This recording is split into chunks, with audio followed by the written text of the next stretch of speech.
Yo, what is up, Reptile fans? Scott Borden with Reptile Revolution Project, and tonight I just want to do a quick video and show you guys how my wife and I set up baby gargoyle geckos in little tubs. Or other species can be set up very much the same way. Crescent geckos, baby Saracenorum geckos we have set up the same way. So yeah, basically you need your tub, and we get these at local craft stores. They usually come in about a stack of a dozen, and they have these nice latching lids. They're not loose, so the gecko can't really get out of it. And step two is actually a tool that every herper should have, and it's a soldering iron. And this is cheap. It's like $12 at Home Depot. So you plug it in, you wait for it to heat up, and then you just melt the holes.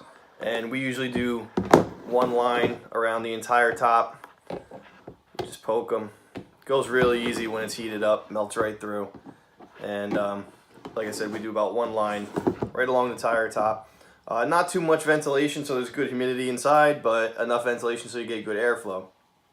So the next step, once that's done, usually we'll wipe it down and stuff like that. You know, any excess like plastic pieces, we'll make sure it's all smooth. So next, what we do is we do paper towel as a substrate. It's just easy to clean. And you can adjust this however you want. Honestly, there's a million ways to skin a cat, as they say. And so yeah, we do paper towel. Add a little bit of foliage.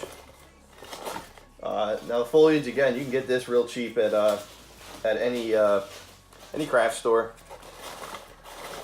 So we add good foliage, and then we'll add a food dish and a water dish and mist it down, and then you're ready to add your gecko. So this is what we do for literally all of our baby geckos. It's very simple. We have a rack in the room that rolls around. It's just a couple stacks of these literally.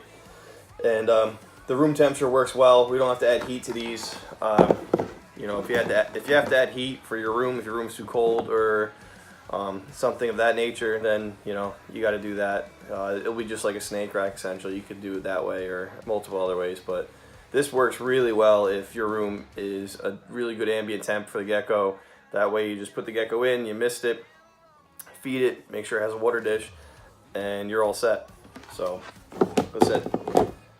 Really easy, really efficient, and works well. Now when the gecko gets older, especially gargoyles I'm going to talk about here, when the gecko gets older, they go into Zoom Eds, Exoterras, or all access tubs, and then the furniture of the cage changes. Once they get a little bigger, they'll get cork bark, and we even use egg crate sometimes. It's a very easy thing to add climbing structure and surface area inside the inside the enclosure. So it just depends what we're doing. If we're doing an all access tub, something for ease, we might use the egg crate. If we're doing a display with a Zoom Ed or Exoterra, we might use more cork and some live plants. But essentially it's the same thing. It's just a matter, you know, once you get bigger, gargoyles really like the structure of cork bark as opposed to plants at that size. But yeah, that's about it. Just want to do a quick video and show you guys how we set up gargoyle gecko tubs, and hope you enjoyed. Later.